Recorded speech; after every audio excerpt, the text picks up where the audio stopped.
What do you do when God feels silent? But, Moses goes back up the mountain and, he says to God, show me your glory. Have you ever let your failures convince you that God's patience with you has run out? Welcome, welcome, welcome, everybody. This is episode 4 of the Faith Society. My name is Jose. This is my co-host, my brother, Steven. We're filming this. What's up, what's up, what's up? We're filming this Easter weekend. It's Good Friday. Let the people know what's good, what's going on with you. Just trying to make it back home, man. I'm gonna be headed back to Vegas in May. So right now we're just locking in, putting in the work just to get Yes, back sir. home. Yes, sir. Also, I want to thank everybody who's subscribed to the channel. We appreciate the support. Everybody who's watching this episode, make sure you like and subscribe. It definitely helps us with the algorithm and getting this message out. So if you watched episode 3, we got to the halfway point of Exodus. We're going to pick back up at that point and finish the second half of Exodus. So I want to start things off with asking everybody something. We're in a situation now where you finally got out of the toxic relationship, the dead end job, the situation that was slowly breaking you. You're free. Now what? Because that's exactly where we're at in the story. The Israelites got out of Egypt, they walked through the Red Sea, they're free, and now God says, okay, let's talk about who you're going to be. So I want to start things off with how in the second half of Exodus, God is setting the terms. In this portion of Exodus, they've been in the wilderness for 3 months. And God called Moses up to a mountain, and it's smoking, there's thunder, lightning, the whole thing is shaking. And God says, I carried you here. On eagle's wings, I brought you to myself, not just out of Egypt, but to me. And the talking point I really want to focus on is that the rescue was never just about getting out, it was about getting closer to God. So, my question to you is, have you ever chased freedom and realized you didn't know what you actually wanted? Have I ever chased freedom? Didn't realize that I didn't know what I want to say I want to say by the time I turned 18, especially being a Vegas kid, like by the time I turned 18, everything was opportunity, and advantage. And then I think it wasn't until I started hitting certain doors, when doors just started to not necessarily open, like things weren't easy. When I realized things weren't easy, I think that's when I realized that I didn't know what I wanted to do because like I had an idea. Oh, I want to do this, I could finally step out and do whatever I want, but then it didn't work out, and I was just like, either it was too hard or immaturity at the time, and then you're just okay, what do you do now? And then you just wander aimlessly. You do other things. So yeah, 100%. Yes. For me, a perfect example, I mentioned in episode 3 about having to leave one job, hoping that I could find something else that was better, or at least similar to that job. And I know during that time frame, I just every time I saw something on Instagram or YouTube about a business idea, I was like, that makes sense. Junk removal, that makes sense. Um, Picking up trash, that makes sense. Cleaning windows, that makes sense. Like everything made sense to me, and it was just I didn't know what I wanted. And I related to that question because it was recent for me. I literally had 10, I would tell my wife every other week, I'm like, oh, I want to do this. And I would start the idea, get to the planning phase. Then once I got to the where it was time to actually implement it and get it moving, I was like, this sounds like it's not for me, man. This is definitely not something I think I can do for the next 20, 25 years of my life. And I think I think the first thing is now is the podcast. That's one of the only things that I felt like I need to do this, and it actually made sense. And we're going through it, and there's no regret so far on that. We're having so much fun. A lot of fun, man. A lot of fun. So back into Exodus when they're in this situation, what happens is the Ten Commandments come, right? And this is where a lot of people decide they want to check out. This is the stuff they don't want to do. But look at the timing, right? God didn't give them rules to earn freedom. He gave them rules after freedom. No other gods, no idols, don't lie, don't steal, rest 1 day a week, honor each other. And that's not a cage. That was the blueprint. So structure after freedom isn't control. I think it's protection. So my question to you is, are there boundaries in your life that you resist, but deep down they're keeping you safe? Boundaries that I resist, like things that I know that I push and test, right? That I'm not. I wish it wasn't there, and I play around too much like that, right? Like I'm resisting It's those. stuff like that, or even if we compare it to what the Ten Commandments are and what God laid out, are there things where you're like, I'm gonna work 7 days a week, knowing that that's probably not what you should do? Even something small like that. It doesn't have to be something large picture, but things that you do where you're like, I probably shouldn't do it, but extra few $100 isn't gonna hurt anybody. Oh, I guess, man. I guess you know what? I'll yeah, yeah. I would say that's probably an issue. It's work for sure. Like working too much in it. This work. It would be that. I don't know what you calling me out on it, but that would No, I be wasn't calling you out because I mean I feel the same way. But on the flip side, are there any boundaries that you make sure that like it calls you, but you're able to resist it? you know, these days, be completely honest with you, all things are so Paul says that all things are good to him. You know, like when you are under salvation, there is no law, there is no structure, and all things are good. So that didn't actually happen to me until recently, extremely recently.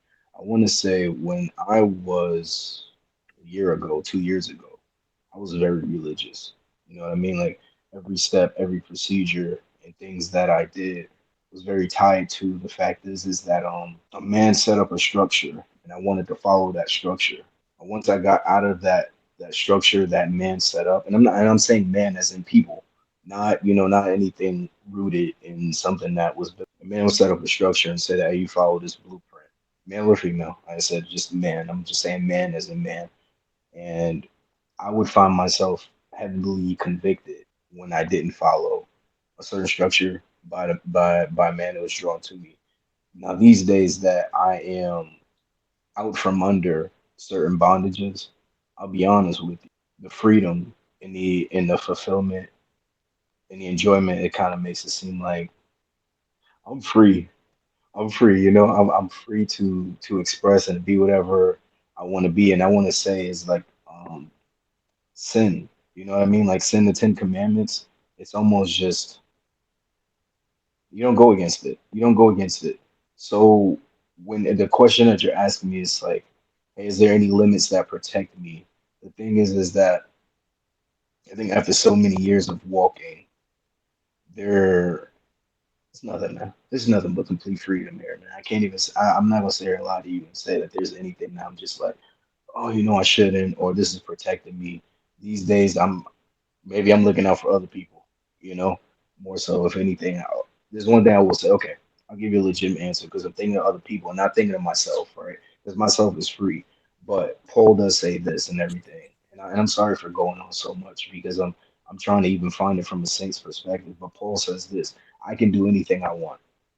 Everything under me is no condemnation. I'm a free man. I'm completely saved. I trust in my salvation. But if it offends another brother, if it offends a sister, then I'm more restrained, to go ahead and make sure they're not offended in their faith, that I don't slow them down because of my own freedoms. And this is what Paul says, and I can just use it as best to describe him. I can do whatever I want. You know what I mean? Like I truly believe that because I'm not going to kill anybody. I'm not going to turn my back on God. I'm not going to turn my back on my mother, my father.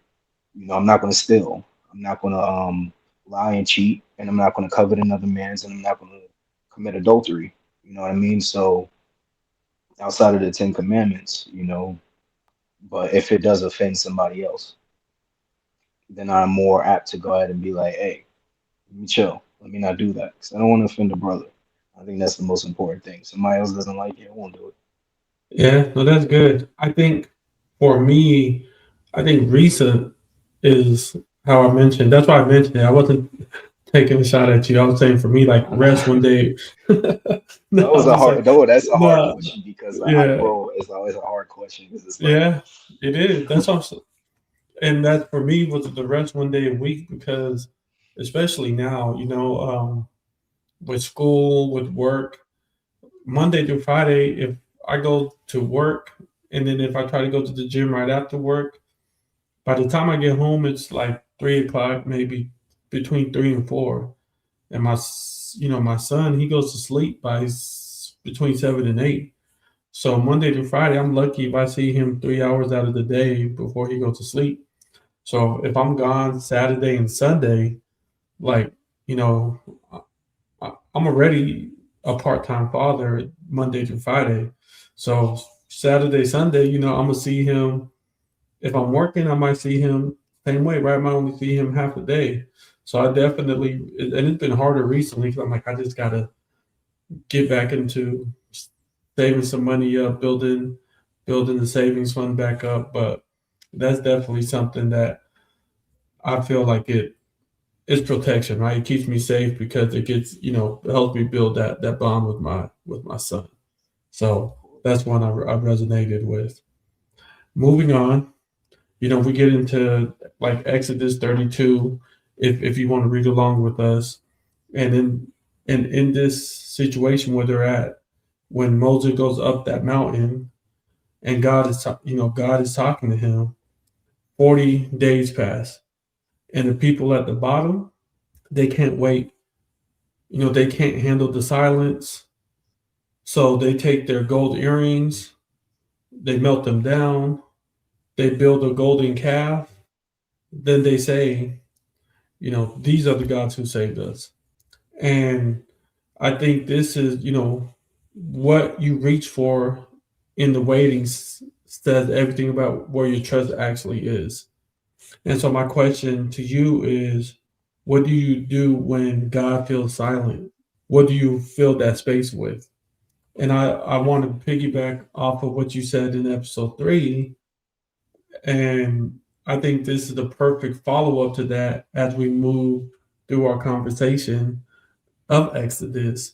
I mean, you don't have to use that example, you could use any other one, but I feel like this is the perfect connector to the first half of Exodus. complete disclaimer to you guys, man. Jose is hitting me with hard. Listen, I don't know any questions that this guy's gonna ask me as we go through, but he's hitting me with questions that are testing discipleship straight up. You know, these are faith-filled questions, and I realize that I'm gonna have to answer them through my through the lens of actually being a disciple of Christ rather than application. I feel it in my spirit. So ask me the question one more time so I can put that hat on and make sure I'm Now you focused. could, so what I so my question is, what do you do when God feels silent? Like, what do you fill that space with? So these days, like I said, as a believer, when God is silent, I usually already know. Um, his silence. So background, I've probably been told what will happen and what should happen and what life should look like for the foreseeable future. Now, there's things in between there that I have no idea that are going to happen. Like, for example, this podcast. No idea that I was going to end up doing this podcast with Jose. But if you ask me what 3 years down the road looks like and what I should do to get there, I already know. So my relationship isn't any more filled off with hearing God speak to me and asking, where do I go, which direction? Not even with people, because after a while, you don't become God, but you become a student. You become a student of the master. You become a heir to the throne. And with the Holy Spirit, you start walking in that. You become. You simply become somebody that goes out and is sent, and you start doing the work. You become an ambassador, and You start making the decisions. You say, I am an associate of the kingdom of heaven. Now I'm almost God's mouthpiece. And that's where I am now is it's almost like I've heard God say, here's a full throne, here's the authority. You will continue to grow in that, but you know what to do. Become a mouthpiece for me. Become like Moses. If you have to ask me hard things, come and ask me, come and seek me. But I'm expecting you to go out in this season and walk. I've showed you enough. It's been over 10 years, 7 years. Listen, you've been in the church since you were a baby. Go out and walk. Do what you need to do. If you got to ask me, come and ask me. Walk that walk. So, am I saying that God is silent to me now? No. But more so, if He speaks to me now, it's a matter of things that are secrets, things that probably are going to be helpful for other people, not helpful for me, if that makes sense. Like if God is speaking to me, it's more so helpful for other people rather than helpful for me as a person. And I'm not saying that I'm complete in any way, but what I am saying is that I know the direction that I need to go to become. So this is not a matter of me being perfect, but it's a matter of saying that I've seen where I need to go. And I think as I tie that back into Exodus, doesn't Moses goes to that mountain, right, for 40 days and 40 nights. He goes back. You don't hear him crying a lot. Now, when God comes to him, it's kind of like, hey, this is what you're going to do. You're going to set up a tent. You're going to set up a camp. You know what I mean? Like, that's when it's coming. But at the time, Moses starts walking. He just starts walking. He just starts going. He's not always questioning. He's not always waiting anymore. He starts moving. I think that's just where the season I'm in now. It's like, hey, God has talked to me enough. Now it's just time to do the work. You know what I mean? Yeah, yeah. I agree with that. I think for me, when sometimes I feel like God feels silent, it's not. I kind of look at it like, what am I not doing? Like where did I fall off the path, or what? So I feel like God is always there, right? Like if you pray, if you listen, He'll answer. But I feel like sometimes when it's like when it's been kind of I feel like I don't know where I'm supposed to be going. It's because I'm not doing what I'm supposed to do. I don't think, God just decides I'm not gonna Jose needs help today. I'm gonna just block him out. Like today's not Jose's day. I think it's more, like I think it falls more on me. Like what am I not doing to keep that channel open, to be able to have those conversations in a sense, to be able to speak to him in a way, I guess. No, So I that's how I don't know. I that, know that that's exactly. how I usually, yeah, that's how I usually look at it, especially now. It's uh, like even this week, like I probably haven't prayed as much as I wanted to this week, just because life happens. But that's on me. That's not on anybody else. So for me, if I'm feeling that spaces, I think it's unintentional. I'm feeling it with work, school, the family, the gym, uh, Instagram. Like you just before you know it, 16 hours are gone. You're like, I got to get to bed, and so I think unintentionally, I'm just filling it with other things that I feel like are important. But you don't need to. Like I said in the last episode, you can pray for 5 minutes, 10 minutes, and that's all it really takes, right? So yeah, I that agree. I think And I think that's to a good piggyback ending. to piggyback off of that one, before you end the question, I want to say, as you were talking, and like I said, I get lost with God when it comes to people because I feel like my ministry in this time is definitely being a servant. So how do I serve people? How do I serve better? And I find myself getting caught up in the work that I know I should do. You know what I mean? I get caught up in the work, but that's the funny thing about it is that I sometimes forget how to relate well with other people, how to serve them best. And one thing that I've noticed in this season, the gift that I've been given is the Lord will give me insight on how to serve people. And it doesn't always go right, bro. Like I'll be sitting there like, oh, how come this is not working out with this person? What I don't do, it's just like you were saying, is I didn't pray. I'll be honest, I don't meditate on those that I'm supposed to serve as much as I should. And that's deep because we're Yeah, meant to be servants of all.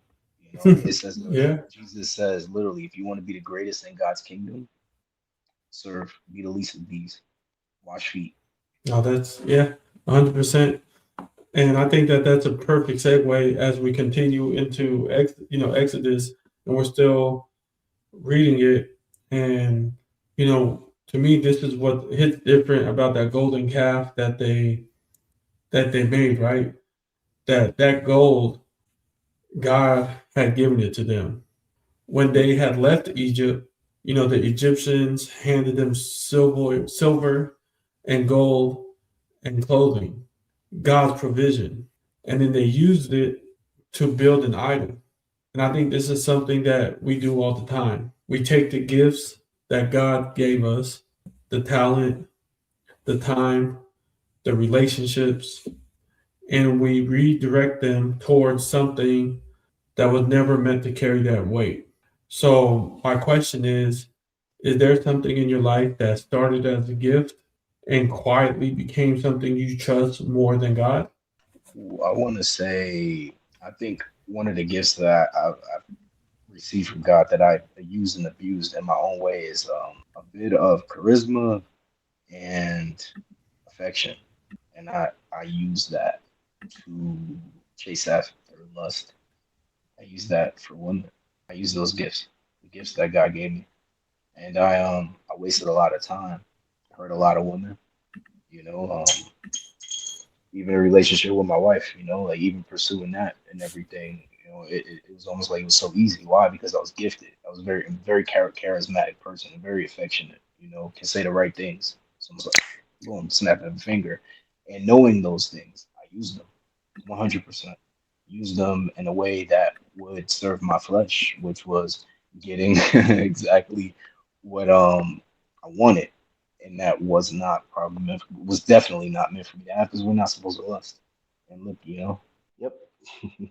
Yeah, no, I think mine falls in line with that as well. I've always had I've always been good at speaking with people, and like you said, I think especially in my younger days, I never used it for good. Like I think I've used it. I don't want to say I don't think I've ever manipulated anybody, but I know I haven't always used my words for good, right? Like I've used them in derogatory ways and hurtful ways, like just I've used them in non-holy ways.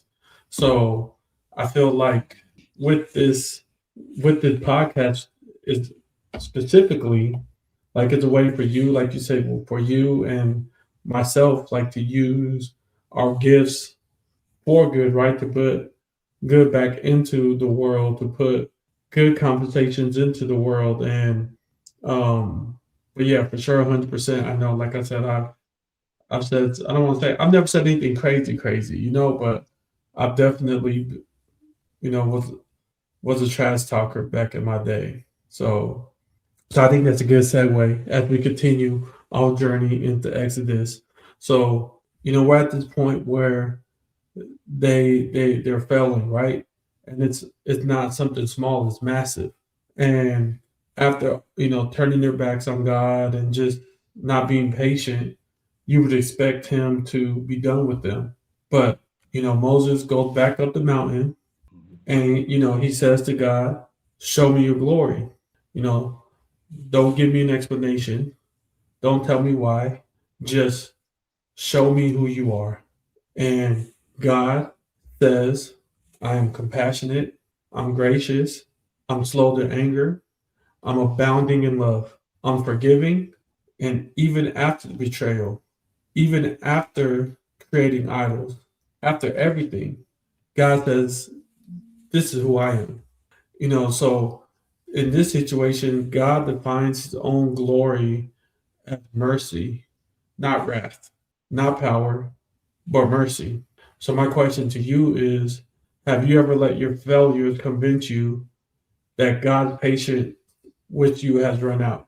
Recent, recently, no, but in the past, 100%. I want to say, it was confusing for me when I first left my first church and everything. And it was confusing for my wife as well because we didn't leave. We actually kind of got voluntarily told. to like be dismissed. I still don't even know why.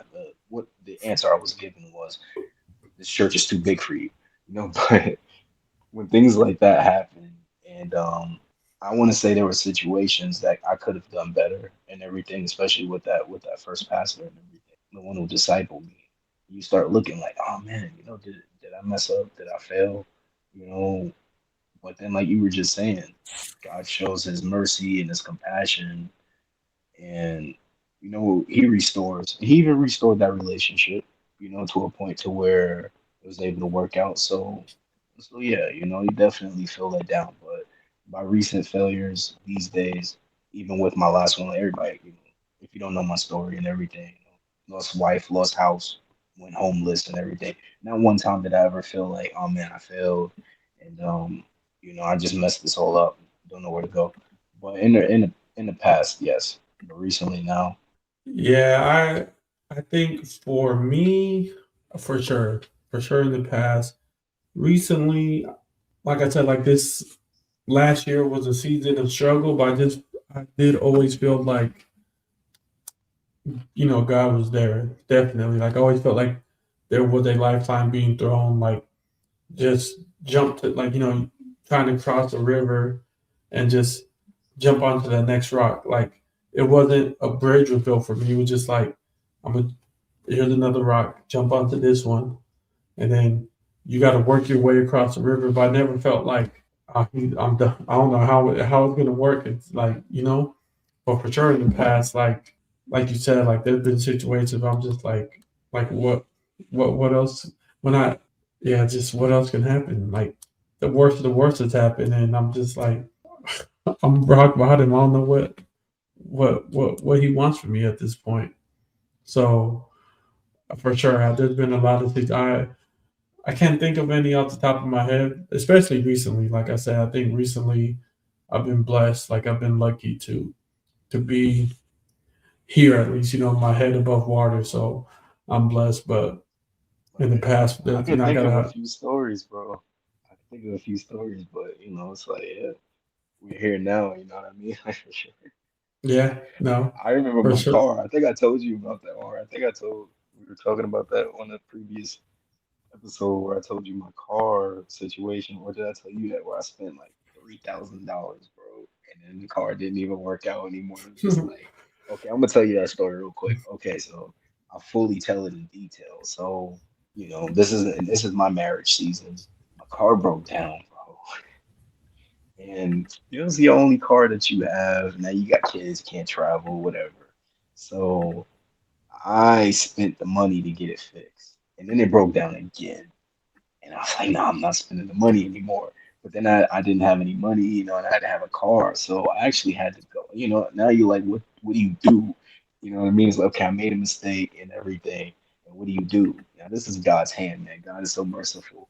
And praise God for this. But I hit up a friend, you know, old friend. I'm just like, yo, I know you got an extra car, man. Can I borrow your car until I can, you know, manage to take myself and figure out how to finance another car and all this? I do what I gotta do.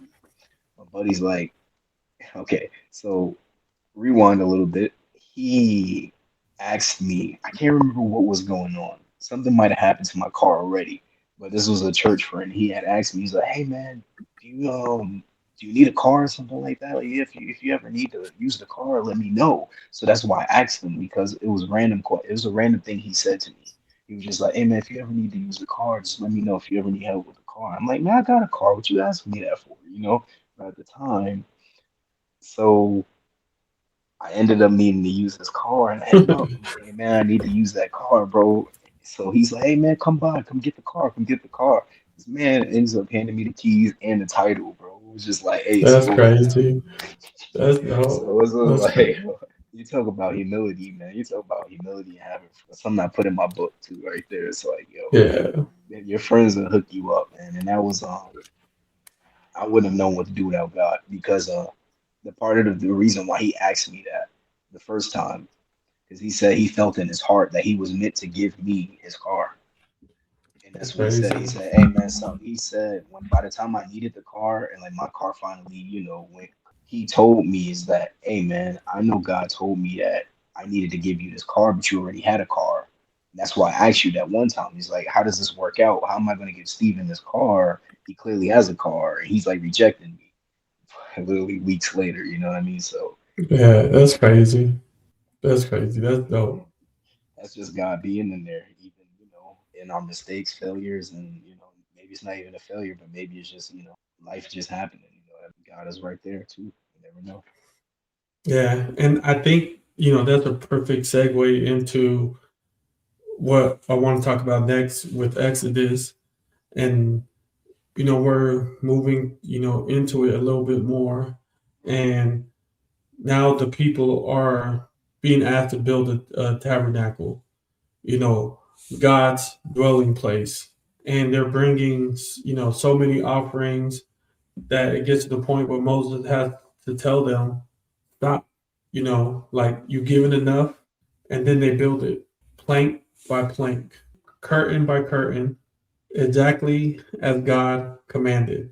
And at the end, the glory of Lord fills the whole thing. And I want to focus on faithful obedience, and I think this falls in line perfectly with what you said your friend had mentioned. Even when it's quiet, um, it eventually gets filled with God's presence. So my question to you is there something God has asked you to build or do that you've been putting off because it doesn't feel significant enough? Not anymore. Not anymore. And okay, last year, last year, last year, right, God? Yeah, last year. I remember being told by God I need to and no, no, no, no. I'm lying. I'm lying. I'm lying. I was told 2 years ago, maybe, wow. But I would wake up in sweats. And I remember telling my wife this at the time. And I look at her like, God wants me to lose weight. And she's like, what are you talking about? God told me I need to lose weight. And I got so serious about it that I wrote down the things that I knew God told me to do. And it was like two things, love your wife and lose weight. And that's how serious it was. And I would put that bad boy off, bro. I'm telling you. I would try to do it and everything, but it was a severe issue that he was saying lose weight. Like I would just work out a little bit and like, all right, I'm cool. And I'll go in my prayer closet and I'd be like, God, what do you need me to do in this season? What do you need me to do in this season, God? What am I supposed to do? Lose weight. Man, I'm telling you right now, 2 or 3 years later, after being homeless, after God literally like pushing you out, like pushing, pushing, pushing. It almost felt like he was like, it almost felt like God took me by my collar. He was like, you don't listen to what I told you to do something, you're not doing it. And it's kind of like he had to do the hardest thing to me for me to finally be like, hey, man, like I told you guys on the last episode, I don't play no more. I ain't got no reason to play no more because I've been that person who procrastinated and put off.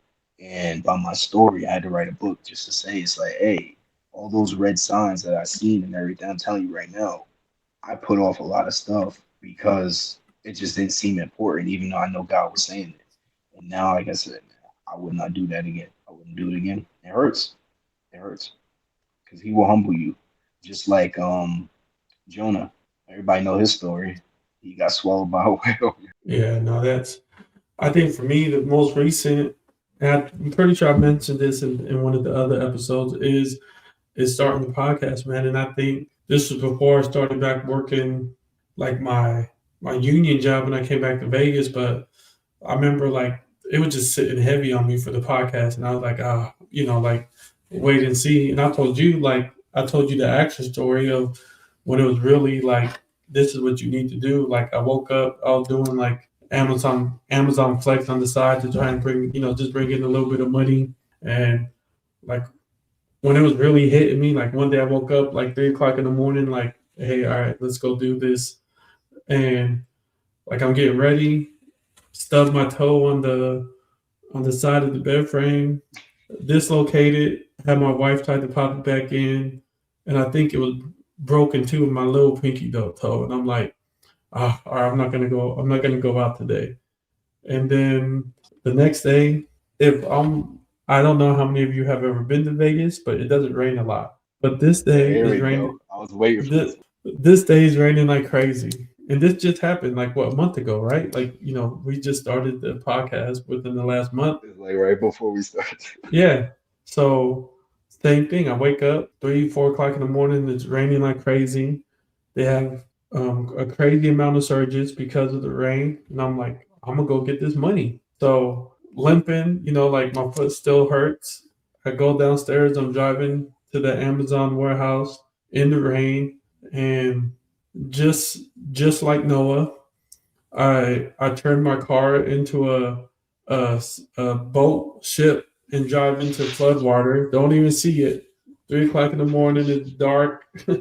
I'm driving down this dark street, drive my car straight in. I could see the Amazon warehouse from where I got stuck. That's how close I was to it. I could have walked the rest of the way there. And my car turns off, no power. Had to call the tow truck company, and I ended up losing the car, right? And I was just like, in those moments, I really felt like it was him saying, like this is not what you're supposed to be doing, bro. Like I tried to tell you, like I tried to nudge you, like, hey, this is something I feel like you should do, and you heard me because I'm thinking about it. Like I'm for sure thinking about it, but he just kept like, all right, I'm gonna stop you from going this day.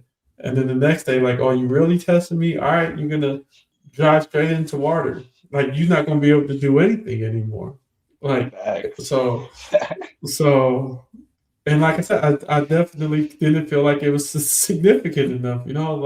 Like who am I? And I think we've mentioned this before, right? Like who am I to feel like what we have to say or what we have to discuss about is going to be important enough for people that want to listen to it or they want to engage with it. But even I feel like it just done a lot for me these past 3 episodes. Well, now this fourth episode, just for my relationship with God. So it might not even be meant for a million different people. It might just be meant for me to grow my relationship. But yeah, man, those 2 days were I broke my pinky toe and I lost my car. So I think that's a perfect example, man. That's a perfect example. Facts. Um, And like we were saying, man, each episode, Jose and I, we watch the episodes, man. We're astounded. Like I want to say, by our third episode, I told Jose I didn't even realize that I was watching us. I was like, it felt like I was watching two dudes feed me, and it was actually me and him talking, and I'm the one yeah, watching it and being fed by it. So I feel like Jose does too. I join him. Even this podcast is helping me grow, and filling me up too. So yeah. yeah, no, I think yeah, 100%. That's a perfect example for me. Um, so so we moved through the end of Exodus, right? And I want to get to this will be our last segment.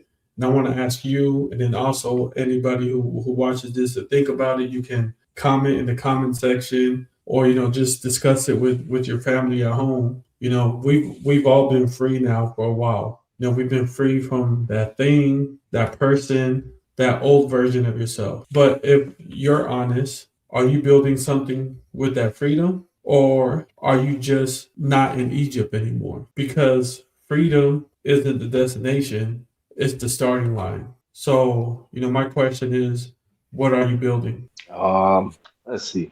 The simplest answer I can say is anything that I'm prompted by God. There are things in my heart I don't know I want to do, right? Like I want to be a good father and everything. I want to take care of my ex-wife. I want to take care of her. You know what I mean? Like these are things that I want to do. I want to take care of my mom, my dad, you know what I mean? I want to be good to people and everything, right? But then there's also what God has set in store too, and that comes first. You know what I mean? And I think even with the freedom, sometimes where you get that freedom is that idea, like all those things that I'm saying right now. That's a part of that freedom too, right? Where it's like the starting point, you're just like this. Oh, I can do whatever I want now. Oh, I want to try this. I want to try that. Like you were saying before about oh, I want to do window washing. I want to do this, do this, do this, do that. Because now it's just like, hey, I got this opportunity. Nothing's holding me back. It's like, what if that's not for you? What's not meant to you to do? And then better wait for those promptings because you end up homeless again in a boat of water. You know what I mean? So you gotta be you gotta be careful with that freedom, bro, because like Yeah. you said, freedom is just a starting point. Because God is going, especially for a believer who's following after God. Once He sets you free and you start feeling that freedom, hunker down. don't get too content. Don't be, too content where you at, because the part of the Christian life, the faith life, is, not necessarily always persecution, but it's always something new. It's always a challenge, because God wants to fortify, right? He wants to strengthen us for the better season, and especially if you, we're not going to talk about called or being sent out or anything, but especially if you have the heart to want to do more and want to be closer to God, He's going to talk to you. I think I said in the first episode, there's certain prayers, man. Not me. I didn't say this in the episode, but I think I told Jose this Yeah, directly. you text me. You text me about it. Yeah, it's like, hey, there's certain prayers, man, that you end up praying. Like, a lot of Christians get caught up in this. God, give me more, right? You ever heard a Christian be in church like this and the worship leaders like this? Give us everything, Lord, everything that you have for us. And then you join in and you say that with them. You realize you're inviting God to be like, oh, you want more. But what if what's inside of you is bad, man? Like, what if he needs to clean you? You realize he's gonna put you through a trial. You gotta be ready. You gotta be ready. He's gonna tell you something. Like, hey, Jose, start that podcast. Stephen, lose that weight because you want more, right? I want. And you just like this. Oh yeah, that was Sunday. That was during worship. I gotta, I gotta feed my kids. I gotta work. God, I gotta pay rent. And like, oh, you playing now? All right, let me take that job away from you. Let me take your kids. Yeah, yeah. Let me take your wife. Oh, you got to play dad? You can't lose weight. You got to play dad. Oh, I'll show you. Nah, that's real. That's real. Yeah, Hundred that is. percent. Man, I feel like I said now, like we're building the faith society, man. That's what it's all about. We're building a community of believers, of people who want to learn, who want to grow in their relationship with God, man. Like, and I feel like that's going to spill over into our personal lives, into our relationship with our family, our friends, our children, our significant others. Like, um, so yeah, like that's what I feel like I'm building now, man. Like everything else is this doesn't even feel like it doesn't feel like a hobby, doesn't feel like a job. Like I said, for me, it feels like a calling, man. So so that's Dude, I what feel I'm like building now. I feel like we're in the barbershop right now. I'm like sitting Yeah, here like, I feel like, are we even serious enough for this yeah, episode?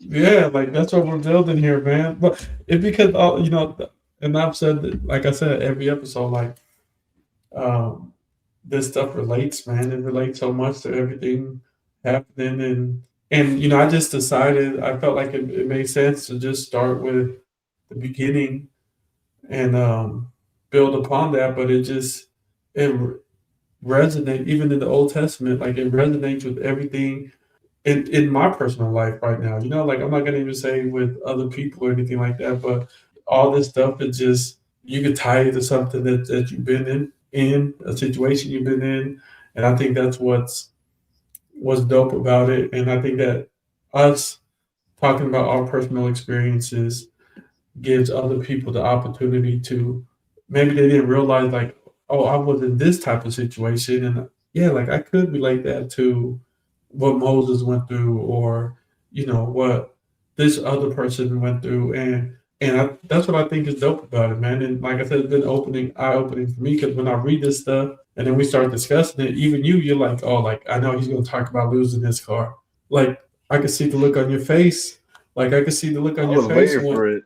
yeah, so I could I see was the waiting look on for your it. face when I started talking about it. I'm like, I know he's waiting for it already. So yeah, man. So again, everybody, we appreciate you guys. This is the end of the fourth episode of the Faith Society. I believe. Let me see. Let me. I don't want to lie to anybody. Our our next, we'll start moving into. Let me see what the game plan is. This guy's got a binder. Yes, I just want to make sure that what our plan is. But if we feel like we need to move on, we'll definitely start the beginning of Matthew and work on that. But like I said, if we feel like we left some important stuff outside of Exodus, we'll for sure like stay in it and keep learning it. But I think we took a lot away from our discussions over the last two episodes on Exodus. So Yeah, so for episode 5, if you're following along with us, try to maybe read the first half of Matthew and be ready to have a discussion with us. Make sure you like, make sure you subscribe. Steven, what you got Yes, going on yes. for the weekend, man? Bro, over here talking all that smack about working out and losing weight. I'm about to go to the gym.